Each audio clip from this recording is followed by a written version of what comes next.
Hello and welcome to the highlights of episode number 217 with Melissa Ambrosini. And you can probably tell that I'm not Melissa. In fact, I am Nick Broadhurst, her extremely handsome husband. And today we got to turn the tables on Melissa and ask her your most commonly asked questions. That's right. These are the questions that you wanted answered by Melissa. And so there is literally so much gold in this episode.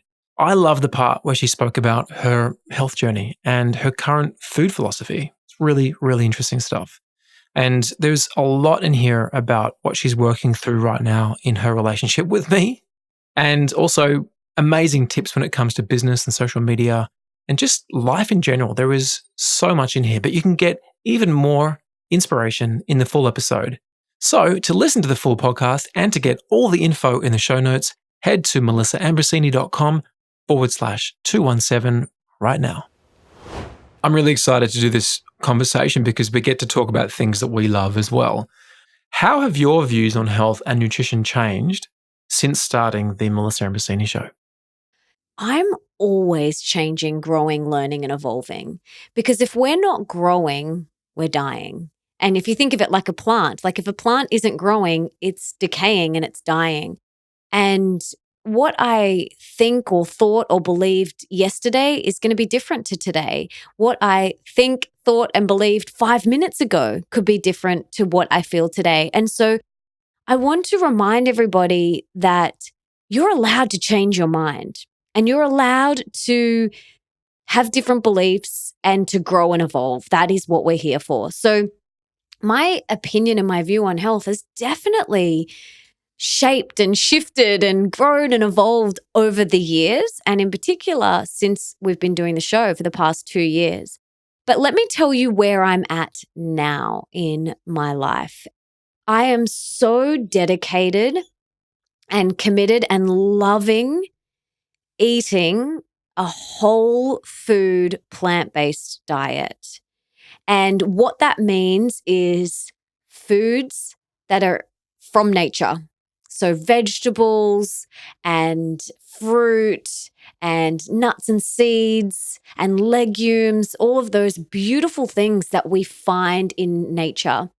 I eat all organic, but that hasn't changed. I've kind of done that for a really long time.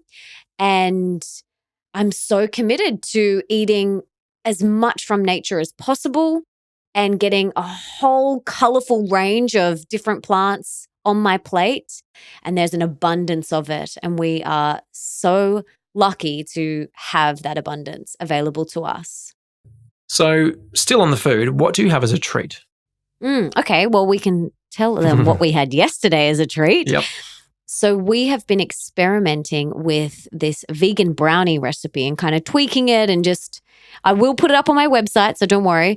And so we had that. We took that to the cinema last night. We went and saw a movie last night, and we took that, and I took my organic nettle leaf tea, and Nick took some tea and a smoothie and some dinner. And yeah, we sat in the cinema and had this beautiful brownie. So yeah, that's probably like my favorite treat at the moment. And it's oil-free, nut-free, gluten-free, dairy-free, sugar-free. It's actually made out of oat flour and white cannellini beans.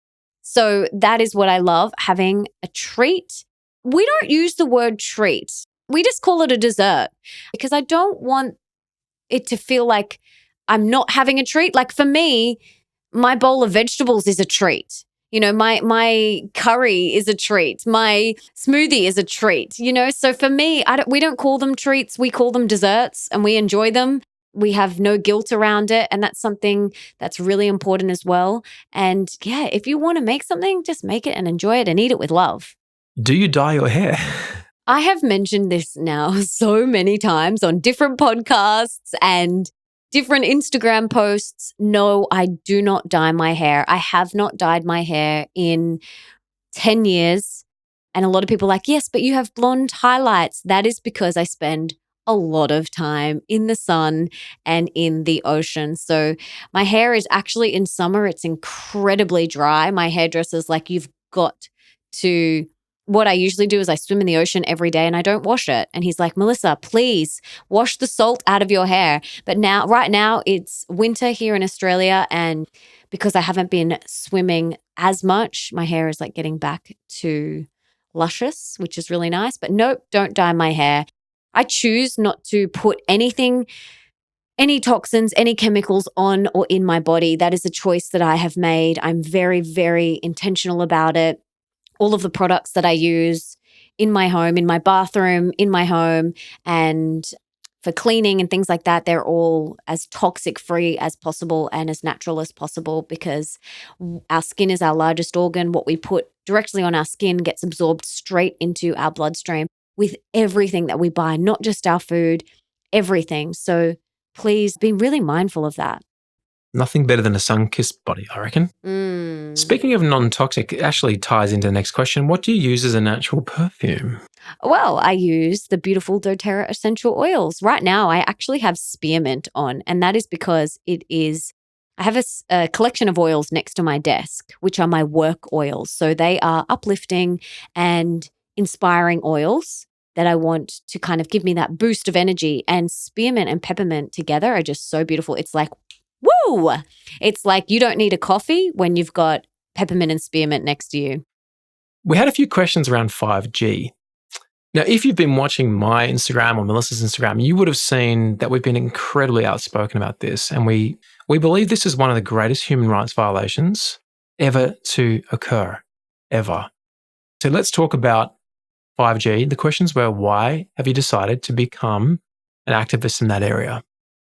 I've had so many people on my show talking about the harmful effects that radiation, EMF radiation, can have on you, right? And so with this 5G stuff, there are more and more studies being shown of the detrimental effects that EMFs are having on us. Tens of thousands of peer-reviewed studies. Absolutely. And we really feel so passionate about it, and like we have to be a voice because it is a human rights violation. And we just feel like we want to help educate people. I have had thousands of people message me, come up to me in the street and say, I had no idea. And then I'm like, great. I'm glad you had no idea, because it means I've done my job right, because I'm trying to spread this message. I'm trying to get so many people out there. I'm trying to wake people up. And you can still be a voice for this. You can sign the petition, which please do. We'll link to it in the show notes. Please sign the petition to stop the rollout of 5G here in Australia. And so this is why we feel so passionate about it, and we want to spread the message. And I really hope that you will use your voice. We've all been gifted a beautiful voice, to use it and use it for good things, like spreading this message and educating and inspiring other people to take action. So yeah, that's why we feel passionate about it. Have you dealt with anger or having a temper during your journey? If so, please give us tips to deal with anger. That's from Lil Joe M595. Anger, frustration, sadness, happiness, joy, all of those emotions, feelings, they are just energy in motion. And I try not to get attached to the feeling, whether it's anger or frustration. I just allow myself to feel it. So this morning when I felt a bit angry at Nick, and no, it wasn't even anger. It was more just a bit frustrated. You just triggered, and it was just a knee-jerk reaction. I just allowed myself to feel it and breathe, and then it passed. So, similar sort of vein, this is from Belinda Freestone. Belinda wants to know, do you still have off moments or days where you don't feel great despite all you do for yourself? Now, let me just answer this question. No, she's always perfect. I think we kind of answered that in the question before. Like, yeah, I have days where I have, like, leading up to my period, like the day before and the day of, sometimes really flat and low in energy. And I just allow myself to lay in bed, or I just allow myself to really soak up some self-love time. I don't push myself. I used to. I don't do that anymore. I just up my self-care and self-love, and I'll grab my heat packs and get into bed and grab my essential oils and just lay in bed sometimes. But yeah, I do have days, mainly leading up to that time. That's when I feel Was it flat? Was that the question? Just off days or moments. How do you currently prime yourself for the day? Heather wants to know. So I usually wake up before Nick and Always. yeah, actually always, not usually, always. But yeah, I get up and I scrape my tongue, brush my teeth. I come out into the kitchen and I have a massive glass of water with fresh lemon squeezed into it. And I meditate for 20 minutes. And then once I've done my meditation, I'll usually read for a little bit, some sort of inspiring book that I'm reading at that time until Nick wakes up. And so I wait till he wakes up and he calls out to me. And then I come running into the bedroom. And what do I say? Good morning. Good morning. And then she sings this song, the funniest song ever. I think we've done that song before on the show. Maybe. It's a new day. I made up a morning song. It's really good. So I run back in and then we get into bed and we have cuddles and, depending on the time, we might stay there for 10 minutes or have special time. And then we get up and, I've already been up and then Nick does his thing and I'll usually go and do either a walk or at the moment I'm enjoying Pilates. So I move and then I come back from my movement and have a shower, have some breakfast. And that's how I prime myself for the day. You're amazing at showing up on social media. How do you not get overwhelmed? I only get overwhelmed when I have stepped over my own personal boundaries with social media. So I have boundaries with social media.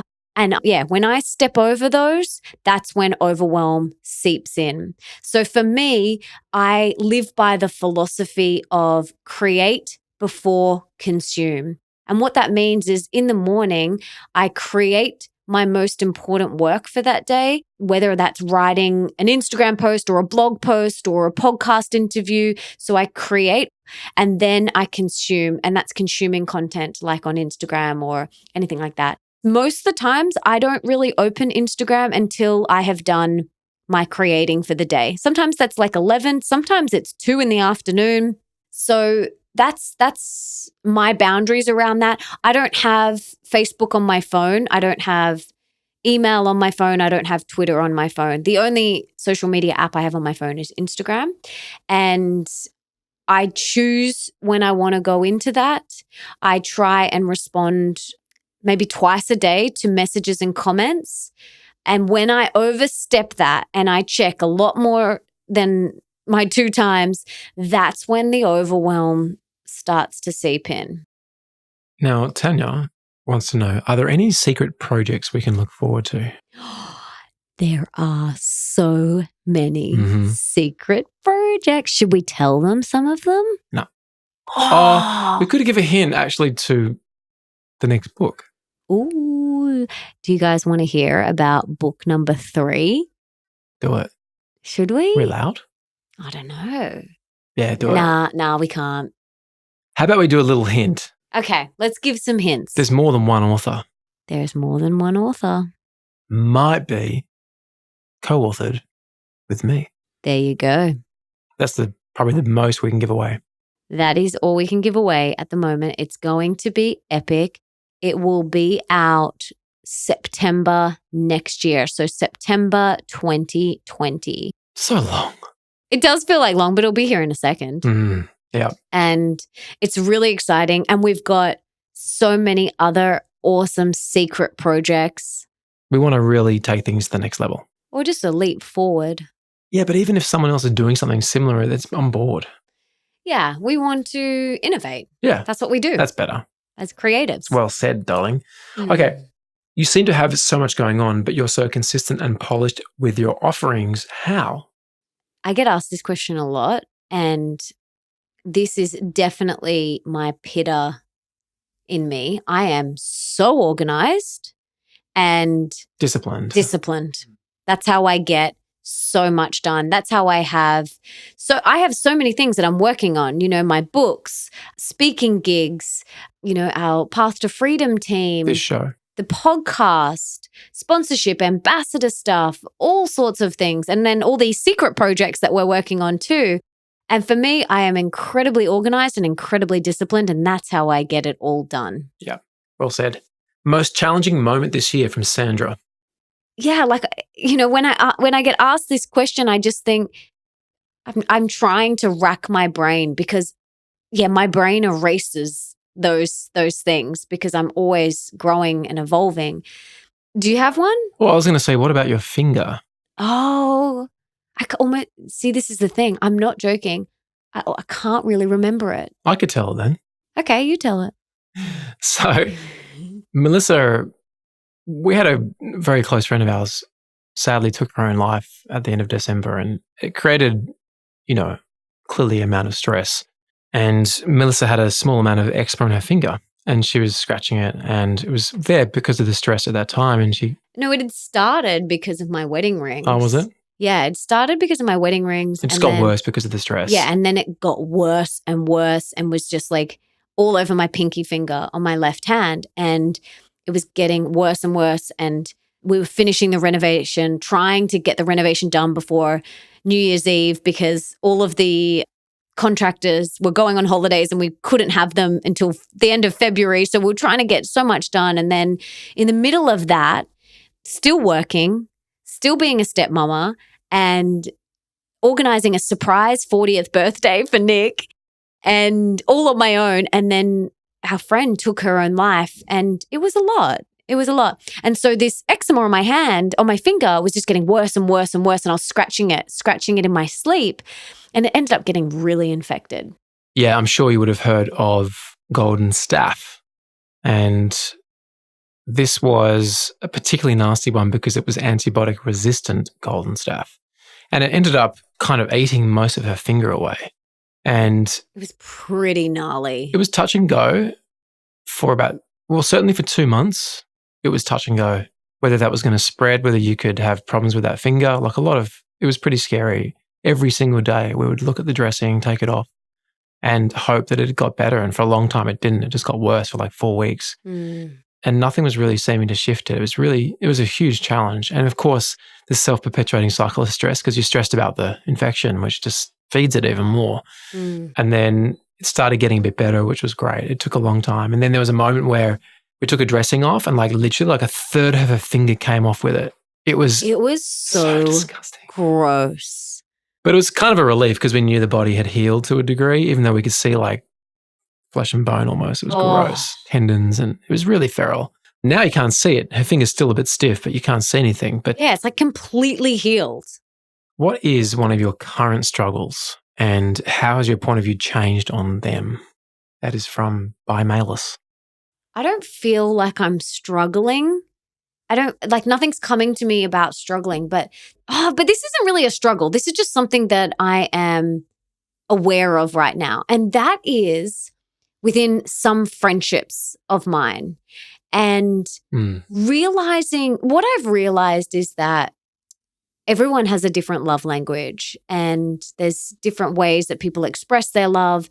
And I have kind of thought that if someone doesn't show up the way that I would show up in a friendship, that means that they don't love me or they don't want to be in a relationship with me. So I guess this is something that I've been more mindful of over the last year or so is, just different ways that people communicate, and that doesn't mean that they don't care about you. That doesn't mean that they don't love you. It's just different. I've noticed that you just can't take that sort of stuff personally. You don't know what's going on for them. Expectations ruin relationships. What's the biggest challenge you've made in your life after a podcast guest from Joy Bell? Yes, when we interviewed Dr. Libby Darnell, she spoke about EMFs, the invisible toxin that is ruining your health. And that is episode number 31. And one of the things that she recommended was the alfoil thing, where you stand on alfoil, which counteracts the EMF absorption in your body. Is that correct? Something like that. Yeah. So I can't remember, but we were standing on alfoil brushing our teeth in the morning. It was pretty funny. Yeah. She had alfoil blue tack to the wall so you could pull it off and put it on the floor. It didn't last long, about a week. Yeah, because I'm such a visually. Oh, I couldn't have it out. It was Driving me nuts. ugly. Like, who wants alfoil stuck to their wall? Who is your number one bucket list podcast guest? I think Oprah. Yeah, we'll get her. Yeah, I want to interview Oprah. I want to interview Tony Robbins. I want to interview Gwyneth Paltrow. I want to interview Jessica Alba. If you're listening, by the way, because they might be listeners. You might be. Deepak Chopra. I want to interview Chris Martin. All right, so moving into the next category of questions, which is more focused on wealth. Clementine wants to know, where do I start when starting a new business with just general overwhelm and finances and organization? Nick has a whole bunch of episodes on this. I also have a whole bunch of episodes on productivity on my podcast. So make sure you listen to those. And you've got a whole bunch too. But overwhelm comes when you've got too much going on in your mind. And so this is why organization and discipline is so important. So we use things like teamwork and things and the app 1Password. And I would just say, go and check out my podcast, Productivity Without the Push, is one episode we'll link to. Another one called Inbox Zero. Check those out. I mean, that's going to go a long way for you. And of course, with finances, read The Barefoot Investor. Oh, yeah. Do you get any hate or negative comments or DMs on social media, and how do you deal with them? Sandra wants to know. I don't get a lot, but I have had maybe a few. Yeah, maybe since I've known you, I'd probably 10. Yeah. Couple a year, maybe. Maybe. Not a huge amount. And yeah, depending on what it is, it affects you in a different way. Yes. Sometimes it just does not affect me one bit. And then sometimes, and usually there might be a little bit of truth in it, it stings. But when there's zero truth in it, like someone's just attacking for purely trolling, I'm just oh, it doesn't even bother me. But then when there is constructive feedback, I take it on board. And I bring it to my team, like you and our team, and we discuss it. I had one this week. Yeah, we did. What was the last thing that you manifested in your life? Sandra wants to know. Well, Nick calls me a master manifester. He thinks that I have magical manifesting fairy dust. He's like, she does. Anytime you want something, you just sprinkle your fairy dust. We'll just be driving around. He's like, can you sprinkle your fairy dust so we can get a park? And I literally will. I'll pretend to sprinkle it and we will get a park. Yeah, little things like that happen a lot, where we'll be thinking about something and then I'll get a message and someone saying, hey, I'd like to send you this. And I'm like, wow, okay, that was quick. Steph Yoga wants to know, how did you grow your essential oils business? And that's an interesting one. We never saw it as a business, did we? Really? It's not why we started it. If you've got a really strong originating intent that's of higher service to others, it's a very good place to start, right? Oh, it's the only place to start. Things don't flow if they're not true for you. And that's a good indicator to kind of pivot. That's what I feel anyway. So yeah, how we have grown this, apart from how we launch and birth all of our other creations, what else have we done? Well, I think I know why you're sort of stumbling on that one. Yeah. For you, it's just been a very organic thing. You haven't really ever really thought of it as a business. You've just authentically shared something you love. Yeah, exactly. And that's what, how we've grown it is I've just shared what I love and what I believe in. How do you let go of shame and anger about a previous relationship? That's from EMS 35.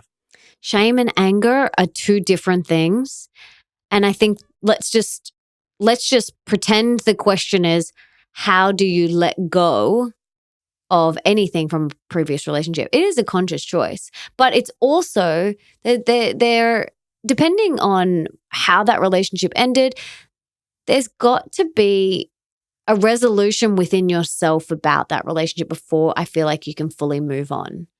And I feel like for me, with all of my past relationships, I definitely got to a place of conclusion before I could move on to the next person. And that didn't happen straight away. Sometimes it happened months after, but I had to do a bit of work. And I think if there is shame or if there's anger that you're holding on to, then look at that, do some work on it, let it go, because it's only going to stop you from being fully present with yourself now and with your potential future partner. Love from Brooke _ wants to know, how do you handle criticism when it comes from family? Like any family, Melissa has her own challenges with her family. Everyone does. It's just, that's the dynamic of family. Like they're there to teach us. I think what I've seen you do is just communicate very clearly. Take your time before responding to things. She's been pretty good, actually.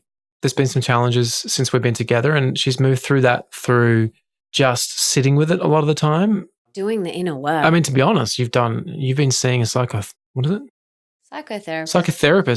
who sounds really serious. It's more that she's a really wise old Buddhist, and she's just awesome to have someone else to talk to outside of your immediate partner or whoever. Communicates very well, and she will take time to actually express herself very clearly and ask to be heard. Things like that. But that's something as well that I have worked on over the years and gotten better and better at it. Totally. Especially in the last 12 months, it's come leaps and bounds, I would say. What is the biggest challenge you have faced recently with your husband, and how did you overcome it? And that question comes from me. I think the biggest challenge for us was maybe in January this year, 6 months ago. We definitely took our relationship to the next level. We up-leveled, definitely, through a very challenging... Just a challenging period. It was just, For lots of reasons. We can't really share all of it. Some of it's super personal, but we're pretty open, but some things you just want to keep private. But, that was one of those moments where there were things said that we've never said before. Like we pushed it to the edge. Like we did. At one point, I felt like there was a pivotal conversation that went for like 2 hours. Yeah, and we just sat in the bedroom and we did not leave, and we sat and we talked for 2 hours straight. It was at breaking point at that point. It was not breaking point because it's no, it wasn't breaking. It was stretching. We never think we're going to break, but it was stretching. There were things said that felt like it was a breaking point. It was just in the heat of the moment. It was just worded that way.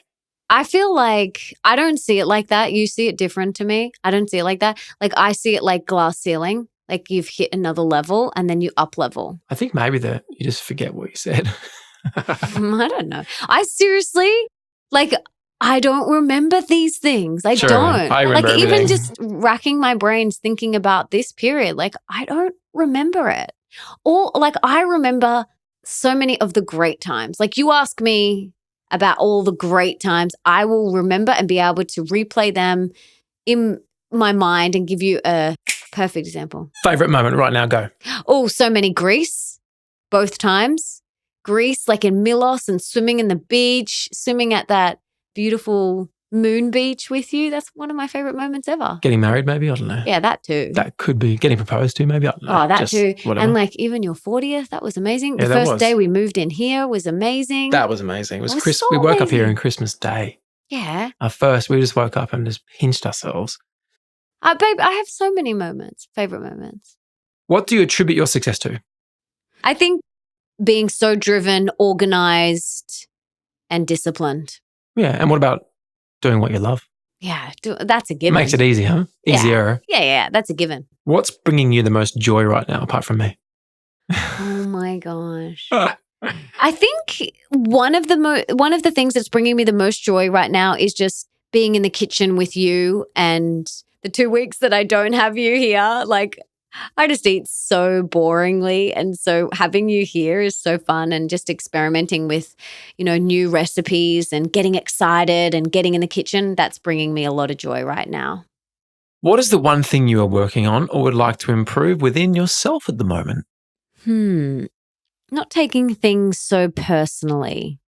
I think I'm quite a sensitive person, and sometimes I can take things personally when they're really not personal. They're not got anything to do with me. So that's something I'm working on. Life would be so much easier if we didn't take things so personally, hey? Totally. I reckon. Mm-hmm. It's a good one, darling. What are you doing to help with that process? I think it comes back to awareness, and awareness gets strengthened through things like meditation. So just continuously sticking to my 2 meditations a day and strengthening my self-awareness muscle and just being mindful of it, like catching it when it pops up and almost just going, oh, that's interesting. I was about to take that personally, but this actually isn't about me.